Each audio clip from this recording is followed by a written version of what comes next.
Um casarão histórico de meados da década de 1920. Foi o local escolhido para abrigar a história de João Pessoa, uma capital de importância no contexto nacional do país, a terceira cidade mais antiga do Brasil. Aqui no Museu da Cidade de João Pessoa é que a gente se encontra hoje no Histórias da Cidade.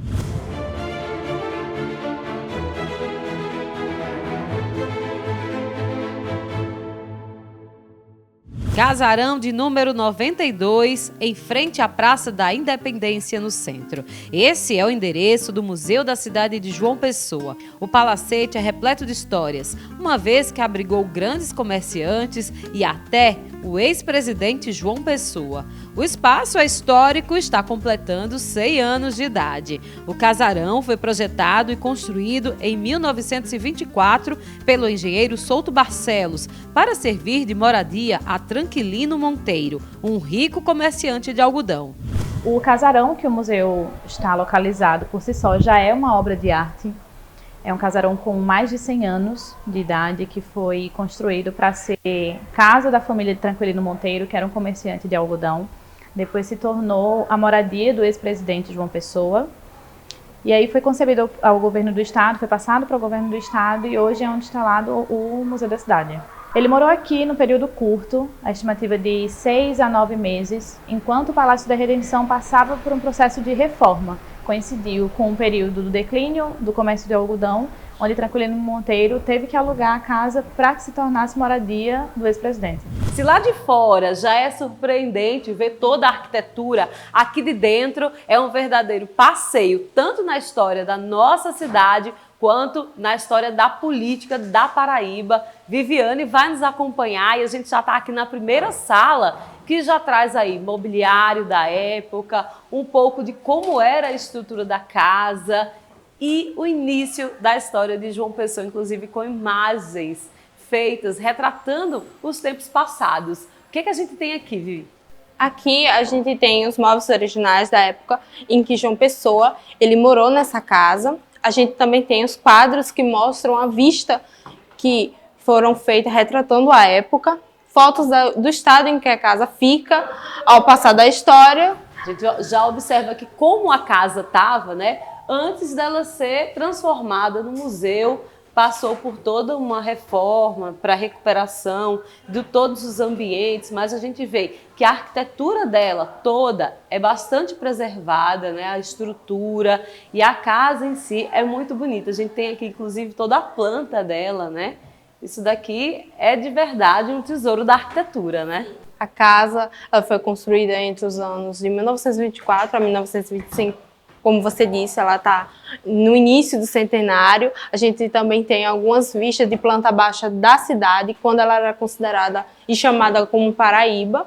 Aqui, essa daqui é a vista da cidade, planta baixa, quando ainda era Paraíba. A gente vê como pequenininha era a cidade de João Pessoa, se imaginar hoje como a gente está grande, né? Isso, se imaginar a nossa extensão atual. O imóvel é tombado pelo Instituto do Patrimônio Histórico e Artístico da Paraíba. Em 2021, o Museu Interativo foi criado por meio do Decreto 41.701. O museu inaugurou no dia 4 de novembro de 2021. Foi feito para falar um pouco sobre a história da cidade, o seu lado cultural, suas paisagens, o lado artístico, literário. A Secretaria de Cultura fez parceria com o IFAEP, com o IHGP, Instituto Histórico e Geográfico da Paraíba. Fizemos parceria também com a Fundação Casa de José Américo, por conta do Arquivo dos Governadores, de todo o acervo que eles têm. Foi uma aliança de todos os setores e fundações culturais daqui para que o museu pudesse ser instalado. A reforma para que o museu pudesse ser inaugurado durou na média de 1 ano e meio a 2 anos. Foi uma reforma relativamente rápida para o tamanho da casa, para as dimensões do museu. Foi feita pelo governo do estado, juntando 2 órgãos, o PROCON estadual, que fica no mesmo terreno que o museu, e a Secretaria de Cultura também.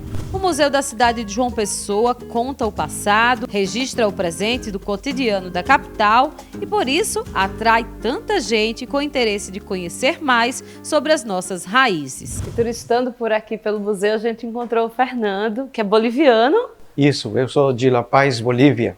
E é a primeira vez em João Pessoa? É a primeira vez, sim. Me fala um pouquinho das suas considerações a respeito da cidade, desse local que a gente está. Eu estava falando até com a minha filha, né? Eu quero conhecer a história da cidade também. Não é só praia, não é só shopping, não é só lugares abertos, né? Eu queria também conhecer a história da cidade, né? E um desses dias eu estava até perguntando por que a bandeira da Paraíba diz negro, né? Então, aí eles falaram para mim, a gente vai para o museu, aí a gente pesquisa, aí a gente vai dar uma olhada, o que significa, por que tem a palavra negro na bandeira, né? Então, foi a primeira vez também que eu vi as cores da bandeira da Paraíba. Foi por isso que a gente está aqui agora, né? Conhecendo um pouquinho da história da cidade, do estado, aliás, né? E aí agora você já sabe por que a cidade chama João Pessoa? Estou ainda nisso. Sim, estou ainda nisso. Eu estava até escutando vocês falarem da bandeira aqui, né? Eu acho que essa aqui deve ser a primeira. E foi a né? primeira bandeira. E essa deve ser a última. Ainda estou me interiorizando. Todas as salas têm um nome de frutas. Aqui é a sala Cajueiro. E essa sala é assim, destinada a fazer um resgate histórico da vida de João Pessoa, esse que a gente tem aqui na foto. Isso. Essa sala aqui conta a história tanto da cidade e também dos conflitos em que João Pessoa se envolve ao empossar como presidente de província, que hoje em dia, atualmente, a gente conhece como governador do estado, né? E também a gente tem outras histórias de outras personalidades que se envolvem na história, a própria história de João Pessoa, como eu falei. O museu é autoexplicativo, então a gente tem toda essa história exposta aqui, como também a Revolta de Princesa, alguns encartes de campanhas políticas. Na época, ele já era candidato a vice com Getúlio. A gente também tem um móvel que é original daquela época. E, mais para frente, a gente vai ter a vida de João Dantas, aí de Beris, João Suassuna. Então, todas essas personalidades, a gente conta um pouquinho da história deles então, aqui. Falar, quem foi João Pessoa e qual a importância histórica, tanto para Paraíba, João Pessoa, no contexto nacional? A história de João Pessoa, ela se envolve muito com a cidade, até porque é o nome da personalidade que dá nome à cidade. Então, é meio que a mudança da política que era conhecida naquela época. É uma ruptura daquela política, da velha política. Então, a história da Paraíba é conhecida mundialmente por conta desses fatos que acontecem com João Pessoa. Comandou os destinos do Estado entre 28 e 30, ou seja, 1928 e 1930, foi sim um dos estupins da famosa Revolução de 30, e aqui a gente pode ver um pouco sobre o caldeirão de conflitos que foi a Revolução de 30, e a gente tem aqui também outro aspecto muito importante para a nossa história, que foi a Revolta de Princesa. Aqui a gente tem uma representação do Jornal da União, que foi onde foi publicado o assassinato de João Pessoa. União hoje é o único jornal impresso que a gente tem no nosso estado. O primeiro jornal do estado da Paraíba também, né? O mais antigo, são mais de 100 anos de jornal, né? E aqui a gente também vê a mudança da caligrafia daquela época, há mais de 100 anos. Hoje a gente conhece essas palavras escritas de um outro jeito. Por exemplo, aqui, ó, assassinato ontem com H, em Recife, paraibano com H e Y ainda. É verdade que essa mesa aqui foi a mesa onde João Pessoa tomou o último cafezinho dele? Isso, quando João Dantas encontra na Confeitaria Glória. Ali a gente também tem um retrato da confeitaria, do prédio da confeitaria.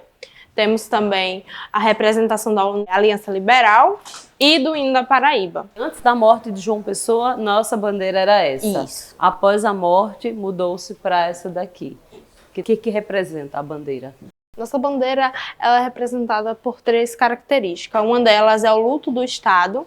O vermelho é a cor do partido que João Pessoa se afilia, que é a Aliança Liberal, formada pelos 3 estados, e o nego é o telegrama que ele escreve negando a campanha do candidato que era apoiado pelas oligarquias, o café com leite da época.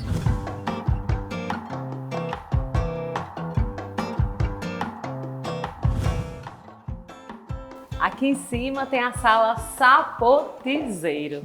Acho que só conhece sapoti quem é mais do Nordeste, né? Uma planta muito característica da nossa região. E essa sala aqui, o que é que ela reserva para o visitante?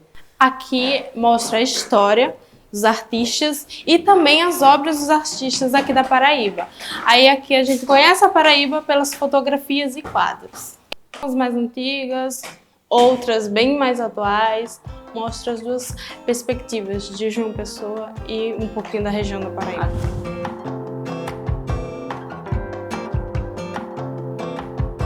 Aí aqui a gente vê imagens mais atuais, mas também é do cotidiano. Mano Carvalho. Isso. As artes que tem no nosso cotidiano e a gente, às vezes, pela pressa do tempo... Nunca para ver. Por exemplo, essa imagem aqui é da Praça João Pessoa. E se você para observar assim, dificilmente você vai identificar de cara. Se você não lê de onde é, isso não é João Pessoa. Que é, como a Viviane disse, né? São lugares que a gente passa várias vezes ao longo da semana, mas a gente não para observar por conta da correria do dia a dia. E aqui nessa sala, o que é que a gente o turista e o visitante pode conhecer? Aqui a gente tem as aquarelas, que são feitas por Sota Carreiro. Ele faz homenagem ao texto que José Américo fez descrevendo os monumentos da cidade de João Pessoa. Então, aqui a gente tem um texto em exposição e as aquarelas para ser apreciadas. E aqui tem-se esse trabalho representando a Praça da Independência, né, que a gente está bem em frente a ela, e trazendo toda a explicação do contexto histórico, das inspirações. O que é que a gente pode falar a respeito dessa obra e da Praça da Independência?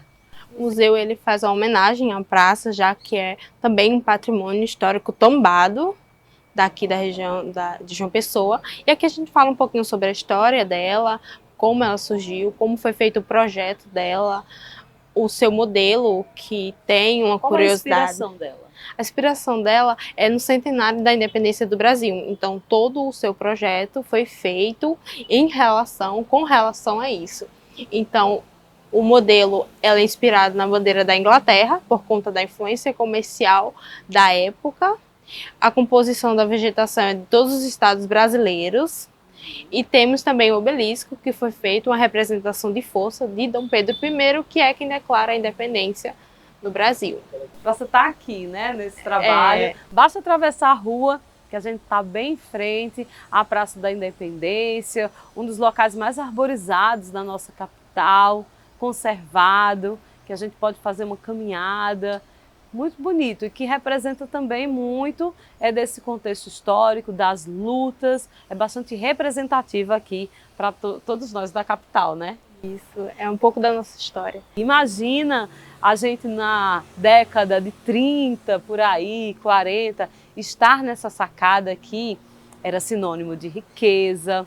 Aqui a casa frequentada pela oligarquia paraibana, a oligarquia pessoense, e estar aqui nessa sacada era um luxo, né? Com certeza. Para a época e também a paisagem, né? Que era outra totalmente diferente. Hoje a gente tem prédios, não são prédios históricos, são bem altos, mas tinha assim uma vista ampla da nossa cidade, não era? Alguns falam que dava para ver o mar da época, então... Será? Com essa dúvida, será que dava para ver o mar? Mostra a visão que hoje já é muito diferente. Será que dava para ver o mar, hein? É a curiosidade que fica, né? É a curiosidade que fica. E com essa visita agora a gente encerra o Histórias da Cidade de hoje. Até o nosso próximo episódio. Tchau, tchau!